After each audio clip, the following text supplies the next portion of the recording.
Rule number 25. Be the captain of the ship. Think about traveling on a ship. The captain knows where the ship is going. The captain gives orders and disseminates information from the top so everyone knows what's going on and what needs to be done. To sell a home successfully, you need one leader, one single point of contact. One captain. That captain is you, the real estate agent. As captain, it should be made clear to all parties that you are in charge. Communication for all parts of the transaction should come through you. That shouldn't be too hard, especially for emailed communiques. But you'll have to keep your antennae out to make sure you are in the loop at all times. I once had a lender tell a client it was okay for the client to book the movers on a certain day. As it turned out, that day wasn't practical because of complications with the transaction. And as it turned out, the complications were the fault of that very lender. Had the lender been communicating with the captain, I would have been able to inform all parties, thereby avoiding disappointment. I only learned about it after the fact. A situation such as this could easily have been avoided. Make sure everyone in a transaction knows that all decisions involving the sale of the home must flow through you. As captain, the ultimate responsibility lies with you. It's your job and it is the only way to be sure all parties are doing what they should. Rule number 26. Fill out your real estate checklist. Real estate is a business filled with details. There are timetables and deadlines to be met, appointments to travel to, meetings to schedule with a large cast of characters. And keeping all the details straight is part of your job. Most agents don't have a lot of support staff to help keep them organized. I advise keeping 2 checklists for all of your listings, a transaction checklist and a seller's progress checklist. Realtor Magazine has sample lists that you can obtain online. Here are the main features of each list. The transaction checklist. This list is for the basics of the transaction and includes essential items such as the property address and MLS number. It also includes contact information. For all the parties involved in the transaction, including the buyer, seller, and attorneys, if applicable, the transaction checklist will also include contact information for the title/escrow company, mortgage lender, appraiser, and home inspector, plus other suppliers such as the termite inspector and contractors who may be making repairs to the property. You'll find yourself referring to this list time and time again throughout the entire transaction. The seller's progress checklist or escrow information sheet. This list will help you prepare for the closing on the property. It includes an updated preliminary title report, mortgage details for payoff, utility information, and permits and repairs that have been completed.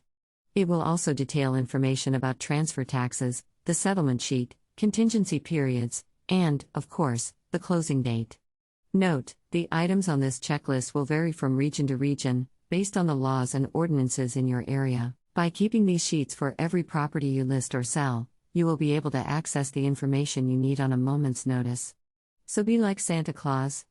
Keep your lists. And check them twice. Rule number 27. Be like Jeeves. In the hilarious stories by P.G. Wodehouse, the butler Jeeves is always around to rescue his employer Bertie Wooster from the misadventures he gets himself into. Jeeves makes a special concoction when Bertie's had too much to drink the night before, and he knows without asking when Bertie needs one. As a real estate agent, you are in charge of all the details, every last one. Be with your clients while they are reviewing and filling out the transfer disclosure statements. It's crucial that clients report what they know and detail work they have done recently and in the past on their home, no matter how small, in order to alleviate any potential risk of not disclosing everything they know about their home. Ask them about the details so they don't forget anything. It is crucial to attend all seller pre-inspections and all buyer inspections. Listen to what the inspector is saying. Most buyers and sellers have a hard time understanding the information, and it is up to you to help them put it into perspective. You can explain their options and reiterate the inspection information more simply. Remember, you do this every day and you are intimately familiar with the terms used. Buyers and sellers are probably looking at the inspector sideways and asking, "What does that mean? Is that horrific?" Pay attention at closing. Loan documents can be complicated and may be inaccurate. Questions will be answered and explained by the title officer, but you should be present for moral support and to make sure your client understands everything fully. Sometimes you will need to step in and ask a question on your client's behalf. You are the professional hired to do a job, so do it well, from beginning to end, or, should I say, closing. Rule number 28. Convince sellers to reject being a FSBO. You will run into homeowners who tell you they are considering working with you but also thinking about selling their home themselves. There is an old saying that someone who is her own lawyer has a fool for a client. The same idea applies to real estate. Try to convince a seller that going it alone is a big mistake. For sale by owner, aka FSBO, can seem attractive to a seller. There is no real estate commission, on the listing side, to pay. But we usually get what we pay for. So much can go awry in a real estate transaction that hiring a professional real estate agent is a smart investment. Without a real estate professional as a guide, a seller will often price the home incorrectly or emotionally. Either too high or too low. Then the home may sit and not sell, or may undersell. FSBOs may not be aware of new ordinances and laws, or of the idiosyncrasies of the area that an agent can turn to the seller's advantage. And without a good working knowledge and relationships with all of the various parties, including agents, service providers, and appraisers, FSBO can easily end up in a very difficult transaction or, even worse, a lawsuit. A FSBO doesn't have access to required contracts, disclosures, and other paperwork. If certain documentation is overlooked, FSBOs risk legal action. A FSBO typically will not have strong working relationships with local service providers such as appraisers and contractors, or the expertise required to understand their reports. A real estate agent who represents, guides, and supports a seller can protect him from unscrupulous service providers. Educate your sellers on the dangers of establishing themselves as a for sale by owner. You might even want to share your views in a newspaper article, in an ad, or on your own website or blog. Stand up for your profession. Rule number 29. Don't rely on online services for pricing. One blunder that too many home sellers, and some newly licensed real estate agents, make is relying on online services such as Zillow to set the listing price of the home. Professional real estate agents have more knowledge than these online services. Here's why. The online services deal in data analysis. But data doesn't always account for less tangible factors. When there are no sales on a particular street for several months or more, or where the cost of housing repairs is high for one home and much less for another similar home, or where a first-floor condo is competing with a fifth-floor condo, the online services can be very misleading. In the past, I noticed Zillow didn't take into consideration the difference between two towns that share a zip code. One town has an exceptional school district and its own police and fire departments, and the other lacked those features, and could not even come close to comparing. Other differences the online services don't catch: homes with multiple stairs before accessing the front door versus a level in entry, whether or not the bathrooms and kitchens are updated, the condition of a home, including its foundation, electrical system, or water heater, homes with no garage, a one-car garage or more, and the curb appeal of the home. A computer program simply cannot factor in all of these items. Those little extras can account for hundreds of thousands of dollars. Establishing value from an online real estate service is like getting medical advice from a website. Sometimes it can shed some light on your question. But more than likely, you will need to see a specialist. Rule number 30. Be conservative when pricing a home. Here's a typical scenario. Clients want to sell their home in a well-established neighborhood. You generate a market evaluation and come up with a reasonable selling price of, say, $900,000. The clients tell you, we need to get at least $1 million for the home, so we want to list our home higher. What do? Here are a couple of options. 1. You could take the listing at a higher price. After all, if you refuse to list the home, you can bet somebody else will. If the home doesn't sell, you can probably convince the sellers to lower the price later. But that may be faulty reasoning. If you go along with a higher price, you'll probably end up with disappointed sellers. And if they suddenly lower their price substantially, you may be chasing the market down. Their home is now old news. The best time to sell a home is within a week to 10 days after it is listed. There's an excitement about a new home on the market. Everybody wants to see the new inventory, and someone, or perhaps several people, visiting the home may actually bid on it right away if the seller is ready to accept offers. 2. You can attempt to convince the sellers to list the home at a price closer to the market value. Explain that listing the home closer to what you have established as the market value will generate more showings and typically more offers. If the sellers do list the home below market value, the market will usually take care of it. That's when the seller may receive multiple bids, commonly referred to as a bidding war. Of course, an agent doesn't have a crystal ball and can never make promises. Use data and facts to establish a market value. You may be taking a risk by trying to convince a seller to list at a lower price. They may decide not to list with you. But sometimes it makes sense to walk away from a listing opportunity if you do not think the value they want to market their home at is accurate. These sellers may even come back to you when they see that they cannot sell their home at their chosen price. It's important to let your potential clients know that buyers do not care what the seller wants for their home, or what they spent on their improvements. If you price the property accurately, a seller will have the best opportunity to find a buyer, and maybe multiple offers. Rule number 31. Stay firm on your commission. Commission rates vary. Most real estate agents charge between 5 and 6%, and the commission can be 10% or higher for vacant land. Sellers want to pay the lowest commission possible, and some will try to negotiate with you on your commission rate. In most cases, you should stay firm. Occasionally there will be a must-have property that you or your agency really wants, and you will have to negotiate a lower fee. But that should be the rare exception. For most transactions, you will want to stay firm. Explain to clients who ask for a reduced commission why you have set the commission rate you have established. Agents do not receive the total amount of the commission. The commission is split with the buyer's agent. A part of your commission goes to your firm. The top-line number is not what your share of the commission will be. It's fair to remind clients that if the deal does not go through, you do not receive a penny. Agents can invest hard work, money, and time for months trying to market a home that does not sell. The neighborhood might not be as desirable, the home may have some structural issues, the seller may not be realistic in terms of list price or cooperate by making the necessary improvements to best market the home. Besides all your time spent on marketing a property, you and your firm will spend real dollars advertising the home. Those dollars will be spent whether or not the home sells.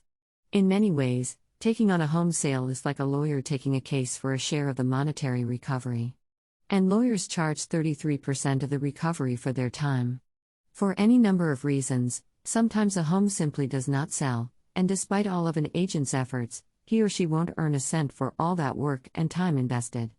That's a risk you take with every client, and it's part of the reason why you should stand firm on collecting the full commission when a property does sell. If a client balks at paying your commission or threatens a for sale by owner approach or listing with another agent, you might want to walk away. Some clients can never be satisfied.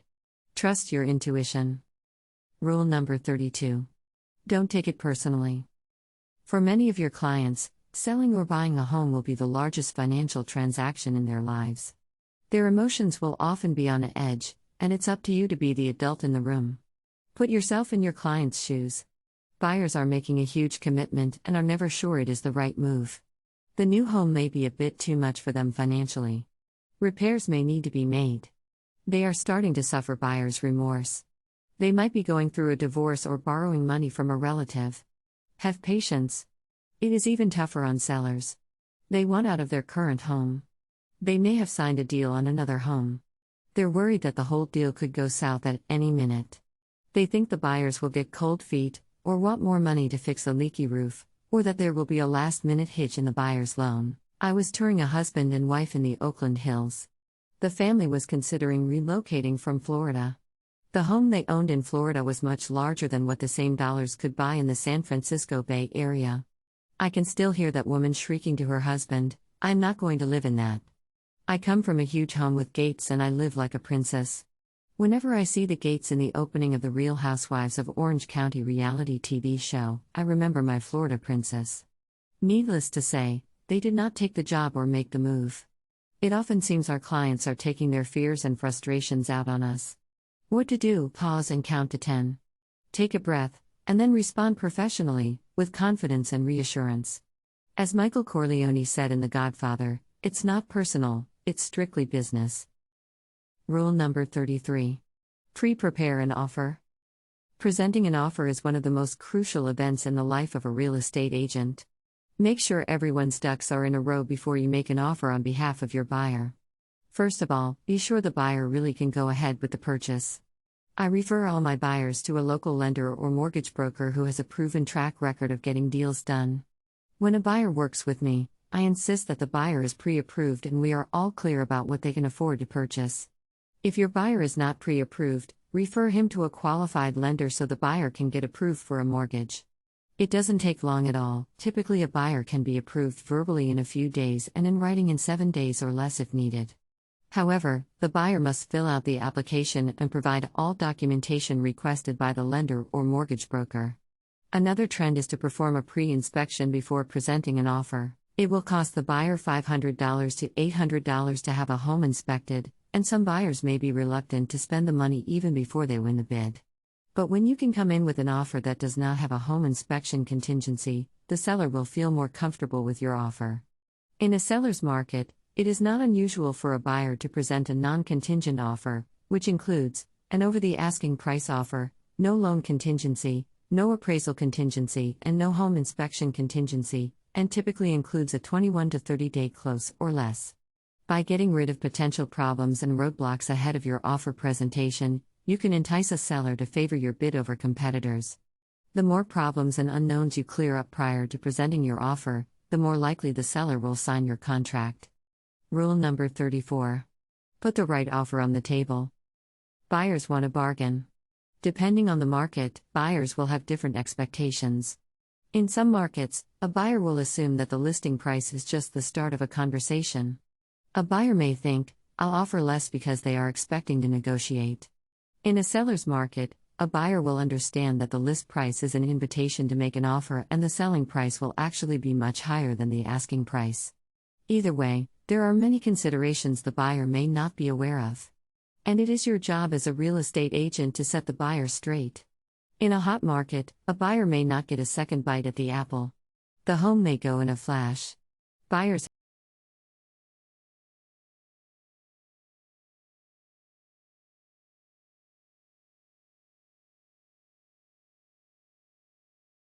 A hot market doesn't present many opportunities for buyers, so you must educate your buyer from the beginning that they should not try to negotiate price if they love a home.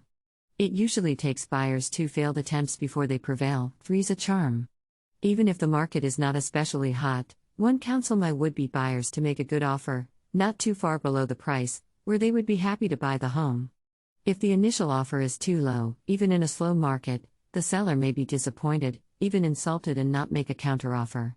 There are some situations where a low offer does make sense. I understand that in some communities around the country, homes are listed far higher than the price they reasonably expect to get. This tactic doesn't usually work and can backfire.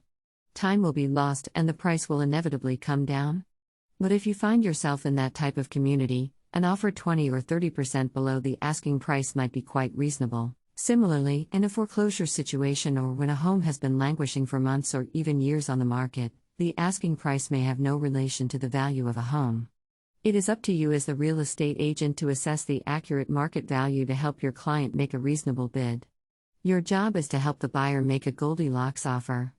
Not too hot. Not too cold. Just right. It all happens at the real estate closing. A check is exchanged for a deed and a key. Hands are shaken and all's well that ends well. As a real estate agent, your job is to make sure the closing goes as smoothly as possible. I've learned how to make sure the deal actually closes. Here are a few tips. Be sure the buyer makes a final walkthrough of the property. In a fast-paced market where quick closes are the norm, a buyer may not find the time to return prior to close, especially with some 14-day closes. Make sure all the mortgage paperwork is done on time and done correctly. Keep on top of the appraiser, the lender, the title company, the lawyer, and anyone else involved in the closing. It's your job to manage the entire real estate process from beginning to end. An incorrect rate or omitted fee, for example, can put the entire closing into a state of panic and delay the close. Check the settlement statement ahead of time. Make sure all the charges are entered correctly for your client, whether buyer or seller. Coordinate with all the necessary parties to be sure everyone who needs to be there is at the closing. In California, it may include just the buyer and her agent. But in New York, this may include an attorney, both agents, and both buyers. If it is typical in your area, you might have a representative from the mortgage company present. Communication with all the parties involved in a closing is a must. Closings by their very name should be final.